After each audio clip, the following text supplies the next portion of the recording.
Ghost Tales. Hey girlies and ghoulies, and welcome to the Girly Ghost Tales podcast. We're your hosts for this evening. I'm Amber. And I'm Leah. And this is a supernatural podcast about ghost stories, ghost hunting, conspiracies, witchcraft, haunted objects, places, even people, and everything in between, with a little bit of girl talk mixed in. What more could you ask for? Tonight we have some bone-chilling, spine-tingling tales and tropes for you to immerse yourself in. This week's episode is all about possessions.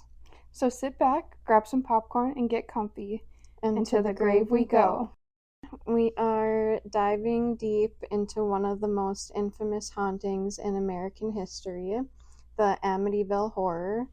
But not just the murders or the ghosts. We're focusing on what happened to the man at the center of it all, George Lutz. Not sure what the right way to pronounce. I feel like from the movies it was Lutz. That's what I thought too. Sounds familiar. I couldn't find a pronunciation of it.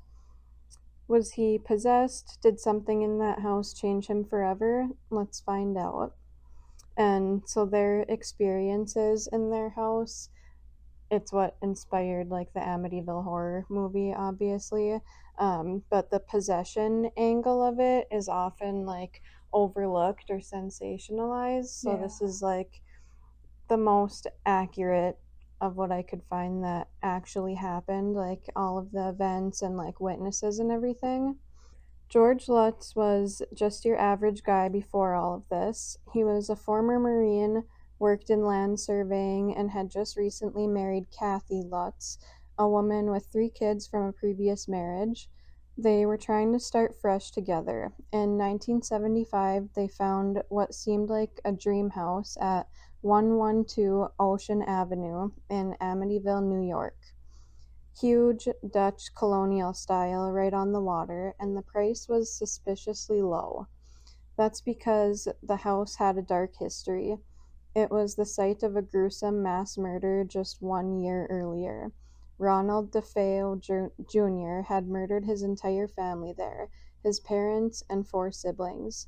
But George and Kathy were told about the murders up front, and they believed they could handle it. They even had the house blessed by a priest before moving in. That didn't help. Yeah, that's... I would be I'm good. Even if it is your dream house, why do you think no one else has bought it before you then? I guess me being the person that I am, Matt would be this is our dream house, it's the perfect price. But I'd be suspicious. Yeah. And he'd be no. I think, me and Jake would be, the opposite. I would be this is our dream house. Yeah. And he would be no, we're not moving into somewhere where someone murdered people. Yeah. How, gruesome it was, murdering your whole family in there. Was that the one that was The Devil Made Me Do It? Was that what that's based off of?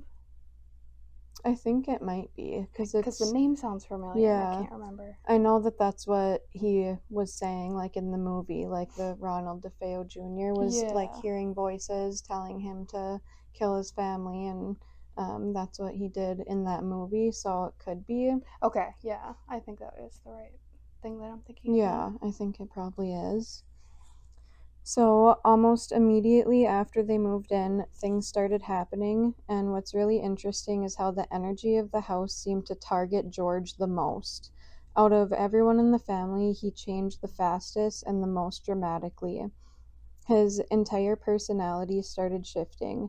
He became cold, irritable, distant. People say he was obsessed with the fireplace, constantly chopping wood and tending to the flames, saying he was freezing all the time even though nobody else in the house felt cold. That might seem minor, but it was one of the first things that something was off. I wonder if Matt's sensing ghosts. He's always cold. Really? Yeah. I'm always cold too, but I think it's because I have low iron. Yeah. So I think he might have had his iron checked. I was gonna say he should have his checked because he's always always that's cold. how I am too. Yeah, it's a symptom of having low iron for sure. Yeah, but it's so weird because his body heat is crazy. He's really? He's like a furnace. Yeah. That's really he weird. always says he's cold. My body is like always cold. Like if you like touch it, it like feels cold to the touch usually. Oh, sad. Unless I'm like actually hot, like right now. Like it's today. warm Yeah. in here. So George also began waking up at exactly 3:15 every single morning. Like knowing about it up front and knowing that Ronald DeFeo Jr. did that and was like hearing voices telling him to do that, and then already after you move in, like you're acting strange and waking up at that time and like feeling cold, wouldn't you be like, okay, this probably is why people haven't bought this house? Yeah, that's what I would think, but I guess there are people out there that just like do not believe. Especially that would be mad. He'd probably be like, guys too are more likely to be like, oh, that's not. Yeah. That can't be because of that. Yeah. I think that's how it was like portrayed in the movie. Like, he was acting like his family was crazy and he was like the normal one. Yeah. So I guess that makes sense. But I just feel like if that was me, I'd be like, all right, we need to cancel buying this house and move out. No, we sunk a lot of money into this house, but we're out of here. Mm-hmm. And that's in the movie. That's like pretty much what Kathy, the wife, was saying like pretty early on. And he was like, no, like, are you crazy? We just spent all of our money on this house that you wanted to live in, so we're not moving. That's always so wild to me, that because I listen to a lot of paranormal podcasts, and that's like something they talk about, like, oh, we just didn't have the money. And I'm like, you technically got a loan, so you could just like try to sell the house for like, what your loan is, and then take another loan out, I would think. Yeah. But I don't know. I know, I guess I don't know how that all works. Yeah. But I feel like, I don't know. I feel like there's a solution out there. I don't know. I feel like priorities are what like money should not even, I would not even care. I would like go live in my car or something if we couldn't like afford to, because that's just scary. Yeah. Ugh. So 3:15 every single morning was the same time that Ronald DeFeo Jr. supposedly killed his family. George didn't know that at first, but when he found out, it really got in his head. He said he felt drawn to that time, like something was pulling him awake. He would wake up in a sweat or with a jolt, and often felt like there was a presence in the room with him. Not just a general creepiness, he claimed it felt malevolent, targeted, and watching. I hate that.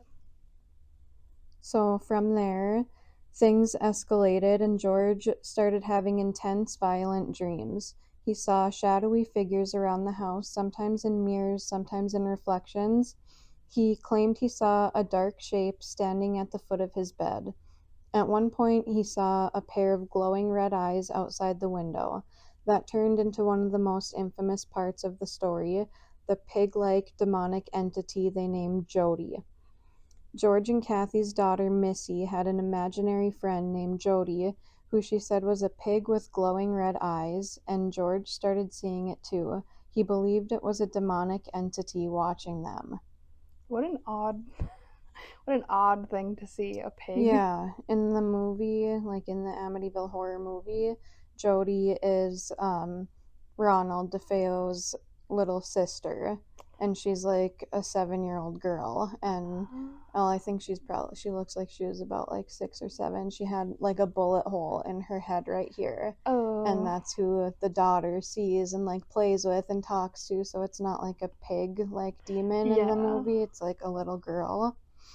Gotta make it a little scarier. Which I feel like that's scarier. Like I feel like this saying it's a pig-like demon, I feel like a little girl with a bullet in her head is scarier. Way scarier. Mm-hmm.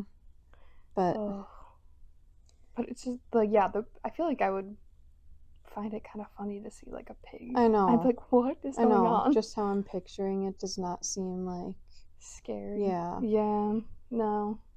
But even seeing that, I still would be like, all right, well, we need to leave. Yeah, now. That's odd. Yeah.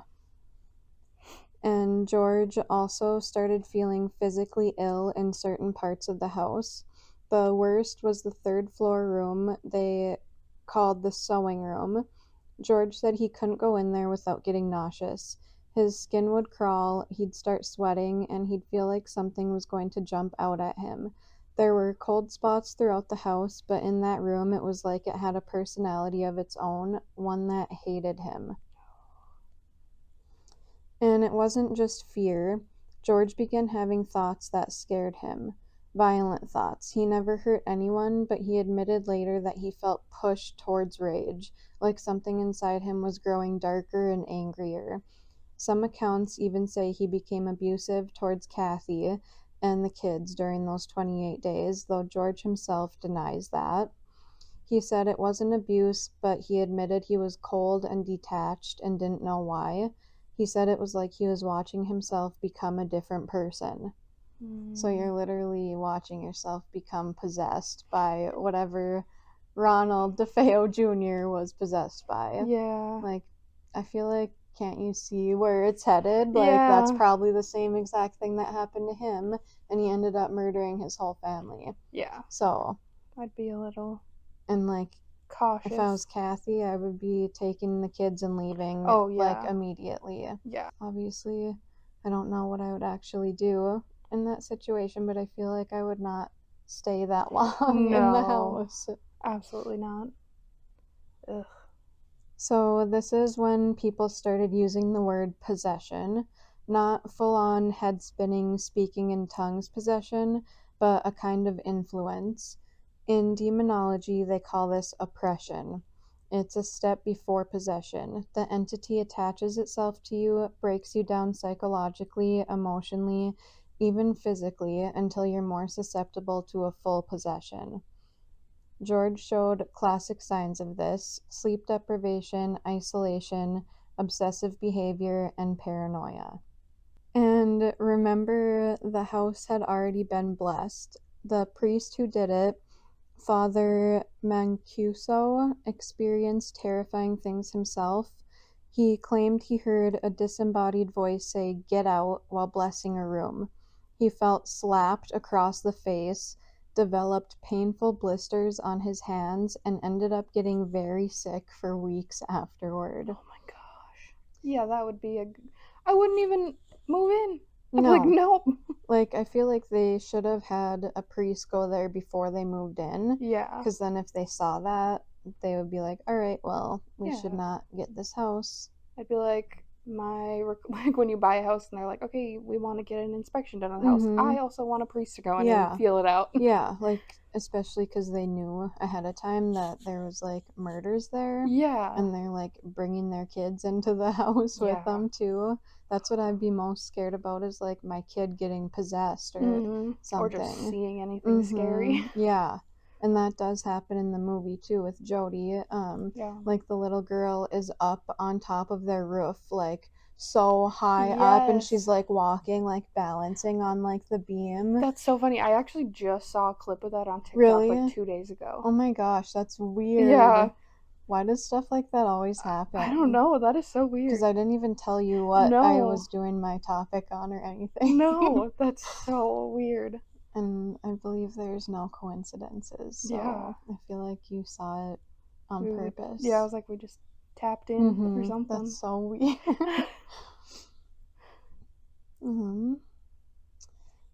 So the priest called the Lutzes and warned them to leave the house, but the phone would go dead every time they tried to talk about the house. Oh, God. All of this intensified the sense that something unnatural was happening. Yeah, you think? Yeah. And that it was focused on George. And then there was the basement. George found a small hidden room down there, like a little red painted closet under the stairs. It wasn't in the original blueprints of the house. The family dog wouldn't go near it. George said it gave him intense dread, like there was something evil stored inside. Some paranormal investigators later speculated this was a kind of spiritual portal.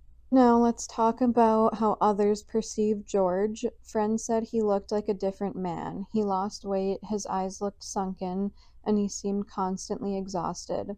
He was snapping at people and completely disengaged from his family. Kathy started to fear him, saying it was like her husband had checked out. The kids avoided him. George himself said he didn't feel like he was in control of his own emotions anymore. So get out now. Absolutely.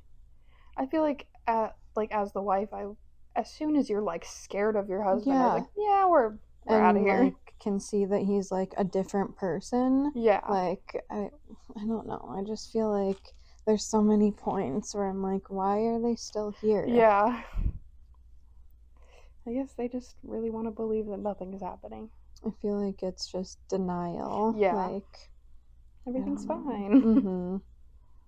So it's important to remember George had no history of mental illness, no drug use, nothing that would easily explain this, but he did practice transcendental meditation, and later he wondered if that had opened him up spiritually to something in the house, maybe something dark latched onto that energy.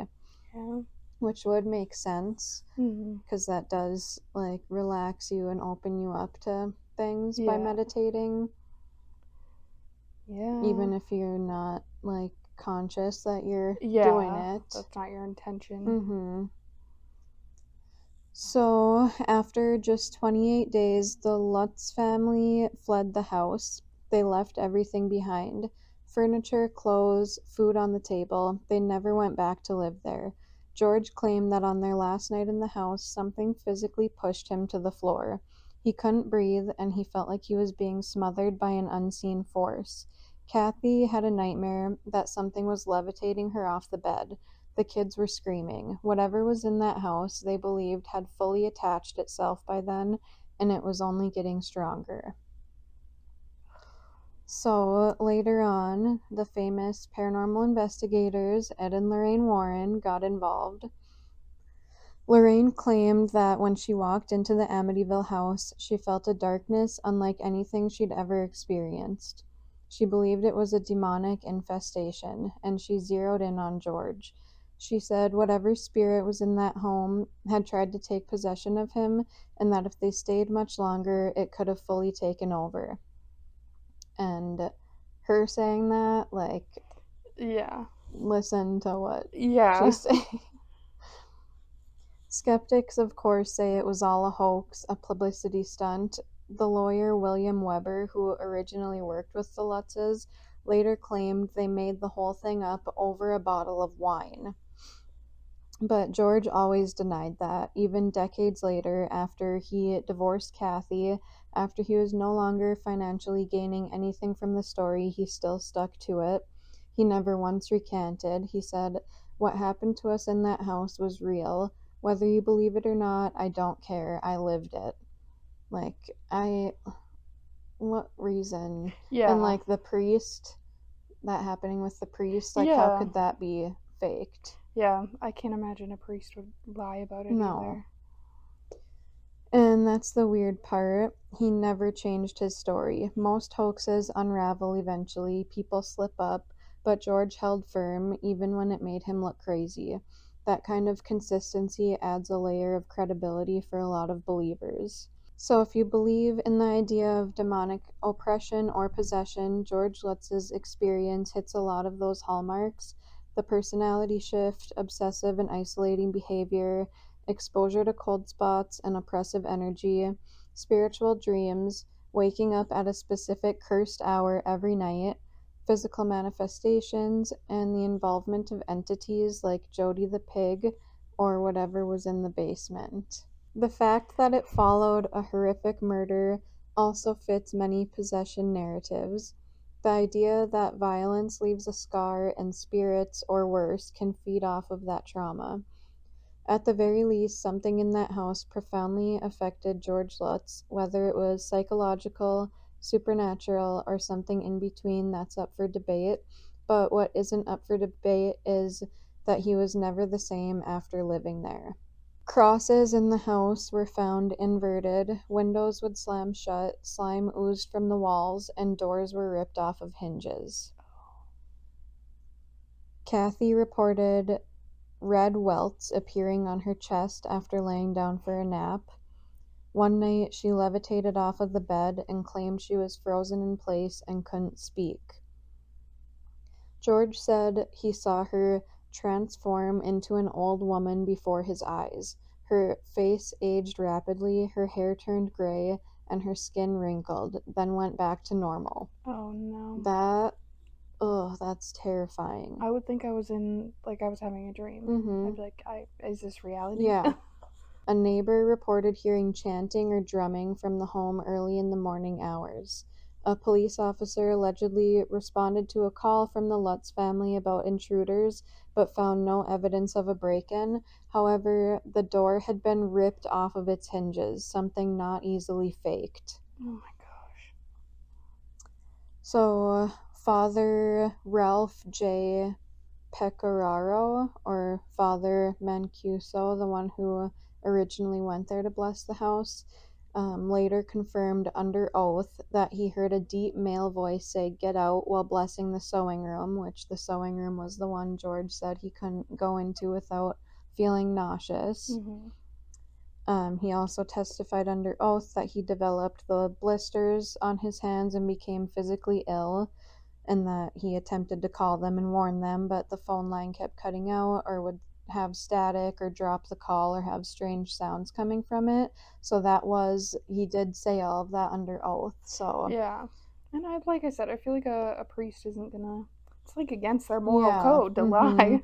And I feel like if you're a priest, people would see if you had like welts and stuff all over you. It's not like I'm sure he didn't just say it and nobody checked. He probably was like, look at what happened. Like, I have all the welts, and they probably saw him sick too. So George and Kathy claimed that a green gelatinous substance oozed from the walls and keyholes. They couldn't explain what it was, and it appeared even after they tried cleaning it. One report claims the slime appeared around a keyhole right after George had locked the door behind him. And then this was in the movie, so The Room of Flies. Despite being winter, hundreds of flies would appear in one of the rooms, specifically the sewing room where the murders of the two DeFeo brothers took place. Father Mancuso encountered this as well during his blessing, the room filled with flies even though it was cold and sealed. George noted that flies were drawn to him, clustering near wherever he was sitting. So that part they put in the movie where he's blessing it and the flies attack him, and that's like why he runs out of the house. Yeah, gross. And the house was re-blessed after the crucifixes and like the crosses were turned upside down, and it didn't fix anything. George said he felt like the house was mocking God and was trying to drive a wedge between them and their faith. Oh. So the neighbor that said they heard like the drumming noises coming from the house, George heard a marching band playing in the living room in the middle of the night. He went downstairs to find all the furniture moved to the edges of the room with no one there. Doors slammed, windows opened and closed, heavy footsteps echoed upstairs. Knocks came in threes, believed in some traditions to mock the Holy Trinity. So that is also another thing that kind of shows he's not making it up. Like the neighbors reported hearing like drumming and chanting, wild. And he said he heard the marching band, so I feel like that's what the neighbors were hearing too. Yeah, if I were their neighbors, I'd be like, oh, these people are friggin' weird. Me too. I think if I was those neighbors, I assume they know that there was a murder there. Yeah, if I was the neighbors, I'd be like, yep, that house is haunted. I'd be like on Disturbia, like when he's spying with like the what are those called? Binoculars. Yeah. That would be me, like literally 24/7 watching that house after that happened. Like I'd be shocked if somebody bought it. Yeah, me too. And I'd tell them, you should not buy that house. But then I'd also be like, but keep me updated. I know. Let me know if anything happens. So then there was a psychic team brought to the house by the Channel News. So in March 1976, a couple months after they fled the house, Channel 5 News organized a paranormal investigation of the house, featuring Ed and Lorraine Warren, psychic mediums, and a news crew. One psychic medium refused to go in the sewing room after saying she felt like she was walking into a slaughterhouse. Oh. Lorraine Warren claimed she felt a horrible presence and refused to return to the house ever again. Yeah. A famous infrared photo was captured that night of what appeared to be a young boy with glowing eyes peeking out of a room, and the Lutz children were not there that night, so it wasn't one of their kids. So these are the post effects on George after leaving the house. Even after leaving, he claimed the energy followed him. No. Yeah. That sucks. Objects in their new home moved on their own. George would still wake up at 3:15. He was still cold, irritable, and distant for months afterward. He and Kathy eventually underwent a cleansing ritual done by a psychic medium to remove the last of the lingering energy. George became more open to spiritual practices and even discussed the possibility that his meditation habits may have opened a portal before they even moved in, making him vulnerable. So that would make sense if that was why it targeted him, if he was the only one in the house that was like spiritually opening up, even though it was subconscious. Yeah. Which that sucks. You're just trying to do something for yourself and then attract a demon. So it was never officially diagnosed or confirmed, but Ed and Lorraine Warren believed that he was experiencing oppression, which was the step right before the full demonic possession. And the Warrens believed George's altered state and obsession with the dark elements of the house were indicators that something was inhabiting him. Which, that's definitely what it was. So, Ed and Lorraine Warren described the Amityville haunting as the closest to hell I ever want to get. Oh. Ed believed the home had a non-human demonic presence that had tried to possess George Lutz. Lorraine claimed George's aura was darker than anyone she had ever seen, suggesting deep spiritual entanglement.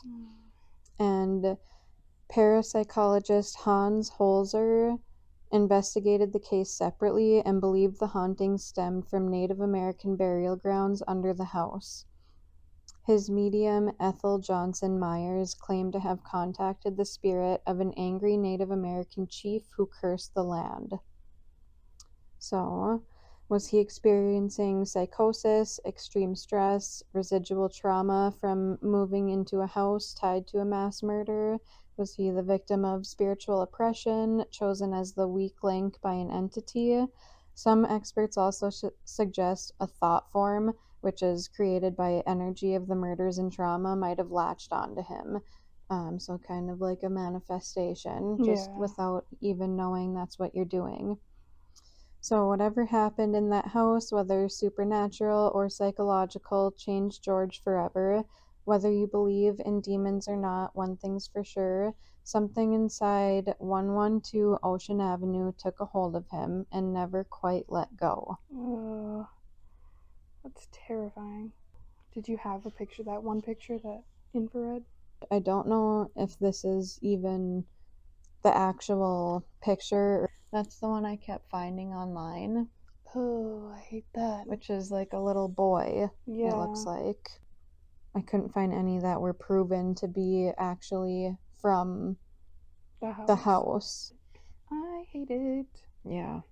Something for sure is in that house. Oh, yeah. I watched that movie like when I was probably 10, and oh my gosh, like traumatized me. It's terrifying. It's such a good movie. I was gonna say, I can't remember if I've watched the full movie. I think I did. I think Matt and I watched it. Oh yeah, because I remember, it's something about like they have like a boathouse or something too. That's like how they leave in that movie. Like she like drives, she like knocks him out and like gets him in the boat and like drives away from there like while they're on the boat, and then while they're like driving away is when he like starts being like kind of looks back to himself. Yeah. Ugh, I hate it. Me too. I did The Exorcism of Emma Schmidt. The Exorcism of Emma Schmidt, also known as Anna Ecklund, stands as one of the most documented cases of alleged demonic possession in the 20th century. Conducted in 1928 by Father Theophilus Reisinger in Erling, Iowa, This event has garnered attention due to its detailed accounts and the subsequent influence on cultural narratives surrounding exorcism. Emma was born in 1882 in Milwaukee, Wisconsin. Very little is known about her parents, but it is estimated that her mother died in approximately 1890, leaving Emma in the clutches of her abusive and alcoholic father. She was a very devout Catholic, but suddenly began, at the age of 14, she found herself unable to enter a church without violent thoughts entering her mind. Oh my gosh, scary. Yeah. She was consumed with ideas of smashing holy water fountains and harming the priests. She could not bring herself to receive communion, and all consecrated items caused revulsion. Soon she simply could not enter a church at all. She was being held back by interior hidden power. When a local church got involved in helping the tormented woman, they contacted Father Reisinger.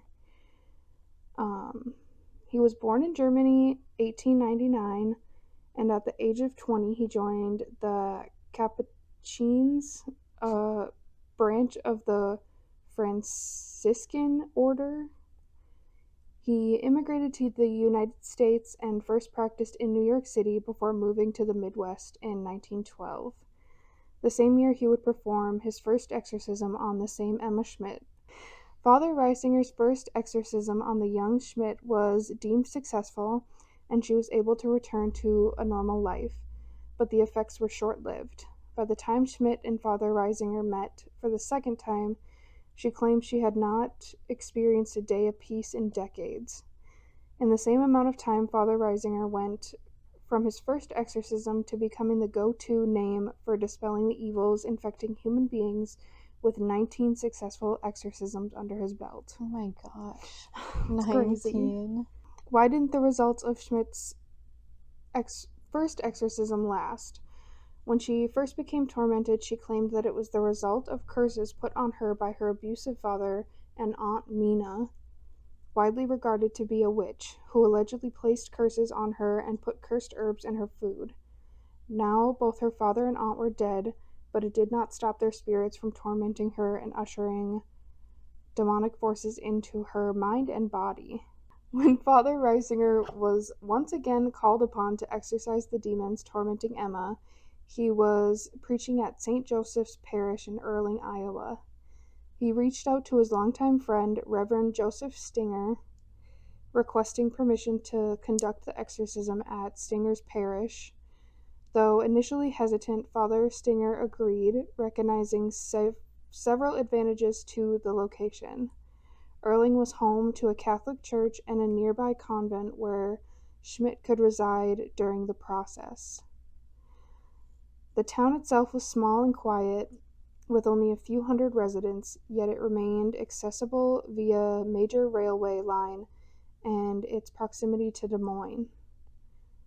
The relative isolation of the convent offered the privacy needed to carry out the exorcism discreetly and preserving Schmidt's anonymity. It was also believed that removing her from familiar surroundings might weaken the influence of the demonic forces. However, it quickly became apparent that distance alone had little effect on the power of her affliction. Emma arrived in Earling, Iowa on August 18th, 1928, and later claimed that she was almost immediately overcome with rage. Upon reaching the convent, she felt an intense urge to attack the nuns who had gathered to receive her. When they brought her food, she instantly sensed that it had been blessed before entering the room. In a fury, she rejected all food and drink, choosing instead to isolate herself in her room, where she sat purring like an animal, awaiting the arrival of Father Reisinger. Oh my god, that's so scary. Imagine being one of those nuns. I'd be like, imagine being the priest about to go in and deal with that. I guess, he had 19 exorcisms under his belt. He was like, But, just another day of work for him. His arrival, however, was delayed. After meeting Father Stinger at the train station, the two began the drive to the convent in Stinger's personal car, but for reasons they couldn't explain, the vehicle refused to accelerate properly, hampering their process. The first session began that very same day. Emma was secured to an iron bed, her clothing and sleeves bound tightly to prevent any attempt at escape. The convent's strongest nuns stood ready to assist, holding her down as they braced themselves for what was to come. As soon as Father Reisinger began reciting the rites, Emma's eyes clamped shut and she fell into an unconscious state, but the calm didn't last. Chaos erupted soon after. According to those present, Emma managed to break free from the restraints and hurled herself violently against a wall, needing to be forcibly restrained once more. Then came the screaming, inhuman shrieking cries that echoed through the convent. As the air filled with her howls, Father Reisinger shouted, "Silence, Satan! Keep quiet, you infamous reprobate!" Never heard that word. But the disturbance only intensified. Voices followed, screeching, guttural, and unnatural, responding to the priest's commands in English, German, and Latin. They claimed to be many entities: Beelzebub, Judas Iscariot, and even the spirits of Emma's father and aunt, all hell-bent on tormenting her. I feel bad for her. Yeah, that's terrifying. The grueling exorcism took place over 3 separate periods: August 18th through the 26th, September 13th through the 20th, and December 15th through the 23rd. That's such a long time. Yeah. Oh my gosh. Like, the first 2 are somewhat close, like 2 weeks in between, but then that last one, that's like 2 months. During these sessions, Father Reisinger and the demons clashed relentlessly, draining the strength and spirit from everyone involved. Emma repeatedly vomited what witnesses described as large quantities of foul, tar-like bile and liquid containing what looked like chewed tobacco, despite consuming nothing more than small amounts of milk and water. Oh, that's gross. I feel like, how can that even be real? I feel like that's only in movies. Yeah. Like, I can't even, like, comprehend that actually happened. I know. I feel like I can... her screaming. It also, the things, like, where they speak different languages. Yeah, that's what scares me the most. Yeah. Is, like, Latin. Like, yeah. That's so scary. And, like, you have no previous like, you've never learned that language. Yeah. So it makes me believe in, like, everything else more. Because if that can happen to someone, like, how are people like, no, ghosts aren't real, aliens aren't real. Yeah. But I don't know. Weird things happen, and how do you explain it? Her body twisted grotesquely, swelling and contorting, as she screamed and spoke in voices that revealed secret details about those in the room, things she had no earthly way of knowing. Another thing. Yeah. Like, ugh. And that does seem very movie-like, too. Throwing I feel up, like the they speaking definitely Latin. had to have made a movie. Like, it sounds like the exorcism of, like, Emily Rose, kinda. Yeah. Only Father Reisinger remained present each day. The strain on the nuns was so severe that they took turns attending, rotating in and out of the room to rest and recover from the ordeal. Over time, Father Stinger began to regret allowing the exorcism to take place within his parish. When he suggested halting the ritual and moving it elsewhere, Father Reisinger was stunned. He insisted that Stinger's doubts were planted by the devil himself in an attempt to divide them. The demon seemed to echo this, snarling at Stinger, "Just wait until the end of the week. When Friday comes, then... ...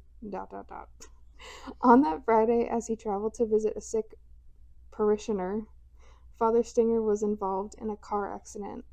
Though he escaped with only minor injuries, he later reported weeks of sleepless nights tormented by outwardly sounds that only ceased temporarily when he prayed.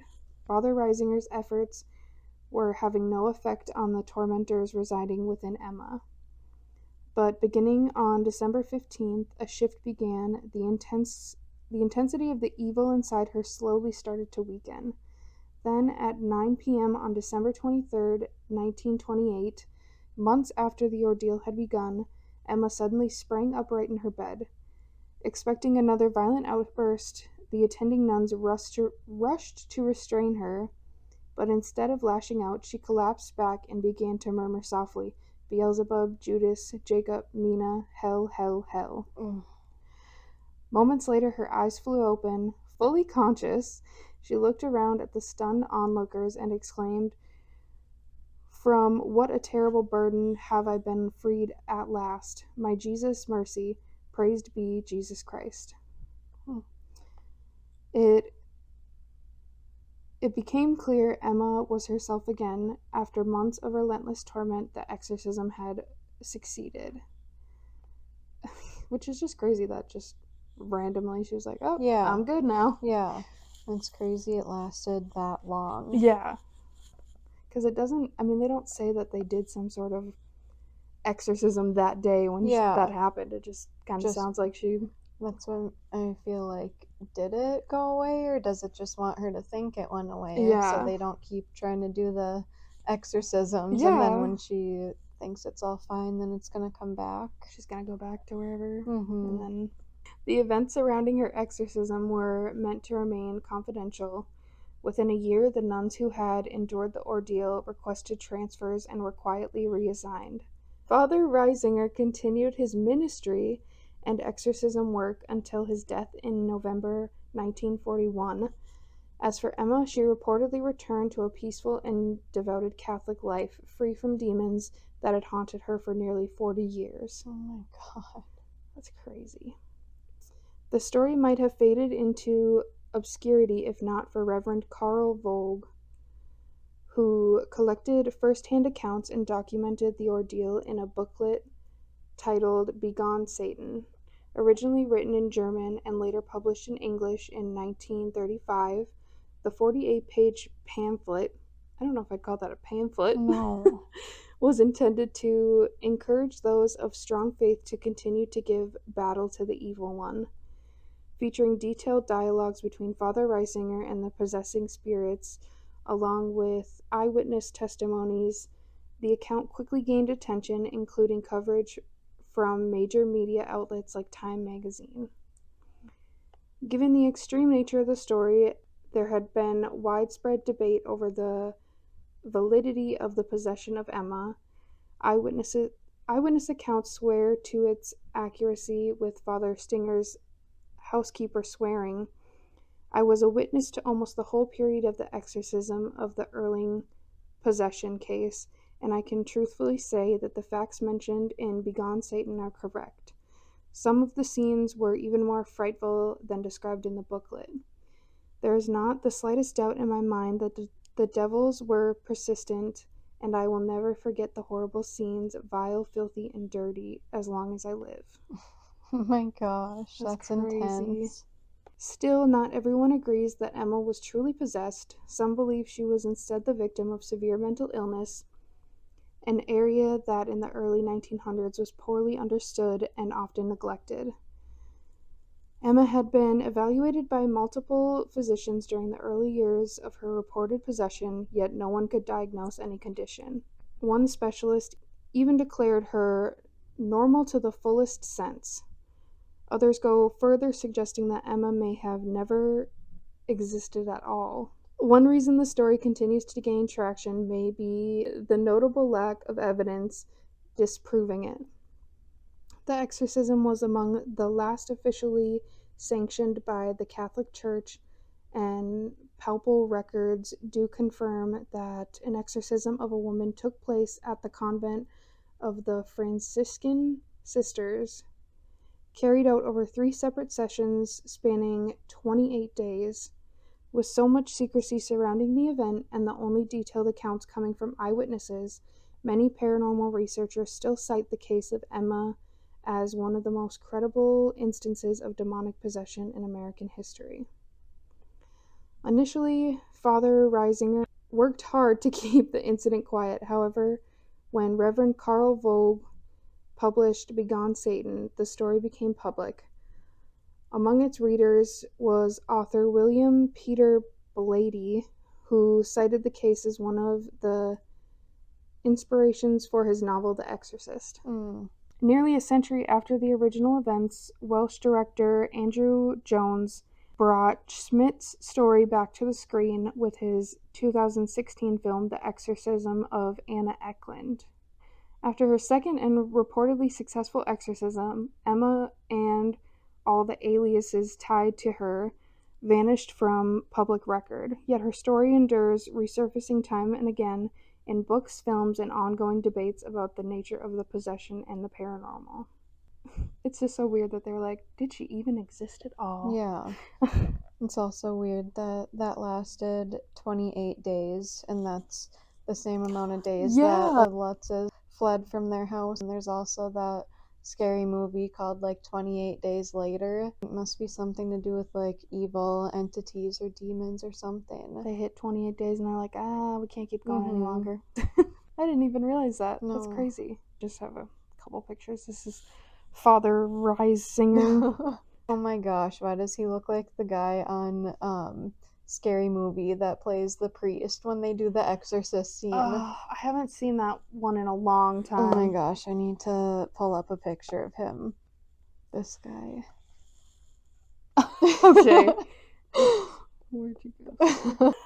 That's so funny. Weird coincidence. Maybe that's the inspiration. Yeah. It's just crazy how long it took them and like how long each session lasted. Like I would not even be able to handle that. No. Like if it was me that was being possessed, I would be like, just kill me. Yeah. I don't want to be possessed for like months and years. Like yeah. Sounds 40 horrible. years. Yeah, I remember one of my friends, I remember her telling me this story when we were younger, about how like her uncle or something decided to like reread the Bible, and then he started like having weird experiences. Oh my god. And for some reason that's just stuck with me forever, to where I'm like bad experiences. Yeah, but I just always think like you get into religion and then something's gonna attach to you, something bad. Because I feel like in a lot of like the movies and stories about people that are possessed, most of them believe in God, and it's not like only people that are like, oh, God isn't real, I hate God. It's not like that's the type of people that get possessed. I feel like it almost makes sense that it's people who are like super religious, because then the demons are like it makes them mad. Yeah. So don't move into a house if someone murdered their whole family in it. Yes, don't do that. And if you think you are possessed, get an exorcism done by a priest. Do you think you're having bad thoughts when you enter a church? And you want to attack the nuns and the priest? Yeah. Then maybe get someone to try to help you. Yeah, seek some help. And have a priest bless your house before you move into it, if you move into a house where someone murdered their family. Absolutely. I feel like just don't move into it. I can't even imagine like looking at a house and the realtor's like, yeah, so there was a murder here last year. One year, not like it was 20 years ago. Yeah, like last year he murdered his whole family in here, and they're like, oh, we can handle it. Yeah, like no, why would you want to even risk it? Yeah. And why would you spend all your money on it with like knowing something really bad could happen? It's one thing if like a murder happened 20 years ago, but I feel like that gives that gives it time to like filter out. I'd be like, there's probably still blood in the floor. Gosh. I'm sure there was definitely a lot of residual stuff left over, and even if you didn't think there was something, I would be like, well, what about the people that got murdered here? Like, they're probably here, stuck here or something. Like, that place is probably just filled with such bad negative energy. I like can't imagine you couldn't feel that when you went to like look at the house. Or like as soon as you move in. Yeah. Which I guess it could, like the spirits could not do anything for a while to not scare you right away.